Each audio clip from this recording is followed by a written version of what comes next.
क्या राय रहेगी आपकी मैम? जी, बिल्कुल। गोल्ड एंड सिल्वर दोनों के ही ईटीएफ में हमने फर्स्ट हाफ में सिग्निफिकेंट अपटिक आते हुए देखा है। काफी ज्यादा स्ट्रॉन्ग इन्वेस्टमेंट डिमांड रही है। बट आने वाले टाइम में मुझे लगता है सिल्वर आउट परफॉर्म करेगी, जैसा कि नितिन जी ने भी कहा। जिस तरीके से रेशो हायर लेवल से 100 के लेवल पे के ऊपर सस्टेन नहीं कर पाई है, and it's now hovering around the 90 mark. Already silver ने रिसेंट टाइम्स में गोल्ड को आउट परफॉर्म किया है। थोड़ा सा यहाँ से सिल्वर लैकलस्टर रह सकती है, बिकॉज रेशो में 89 के लेवल पर बिल्कुल नियर टर्म की अगर मैं बात करूं, एक स्ट्रॉन्ग सपोर्ट है। सो नियर टर्म में गोल्ड शायद थोड़ा सा आउट परफॉर्म कर सकता है, जैसा कि हमने साल के फर्स्ट हाफ में आते हुए देखा। बट ओवरऑल सेकेंड हाफ में silver is likely to outperform gold.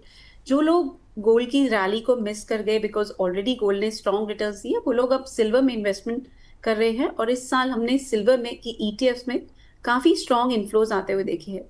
In fact पिछले साल के सेकेंड हाफ से ही स्ट्रॉन्ग इन्फ्लोज देखने को मिले हैं। सो ये इंडिकेट कर रहा है कि not just consumption demand, not just industrial demand, silver में इन्वेस्टमेंट डिमांड भी काफी स्ट्रांग है। सो ये एक अनदर पिलर है डिमांड का, जो सिल्वर की प्राइसेस को आने वाले टाइम में ड्राइव करेगा। इवन दो सिल्वर की इंडस्ट्रियल डिमांड ऑलमोस्ट 50 to 60% रहती है, और उसके उसमें ऑलरेडी हम अपटेक आते हुए देख रहे हैं। और 2030 तक electric vehicles, solar panel, 5G technologies और ग्रीन ट्रांजिशन में ओवरऑल सिल्वर का यूसेज काफी बढ़ने की एक्सपेक्टेशंस है। बट सिमिलरली जिस तरीके से इन्वेस्टमेंट डिमांड बढ़ रही है, ये इंडिकेट कर रहा है कि ओवरऑल सिल्वर की प्राइसेस हायर ट्रेजेक्टरी पे ही ट्रेड करेंगे।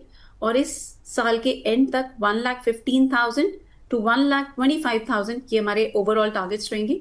इन बिटवीन सिल्वर में जरूर वॉलेटिलिटी देखने को मिलेगी, बट यस, ये जो डिप्स आएंगे वो बाइंग की ही अपॉर्चुनिटीज रहेंगे। अगर मैं डाउन साइड में सपोर्ट की बात करूं सिल्वर में, तो एक मेजर सपोर्ट रहेगा 1,02,000 पे, एंड नेक्स्ट सपोर्ट एरियाज रहेंगे 96,000 और लेवल्स पर। सो सिल्वर ईटीएफ्स में आप gradually on lower levels accumulate कर सकते हैं, आप सिप भी कर सकते हैं, और अदरवाइज आप लमसम इन्वेस्टमेंट्स कर सकते हैं ऑन की सपोर्ट लेवल्स। जी बिल्कुल।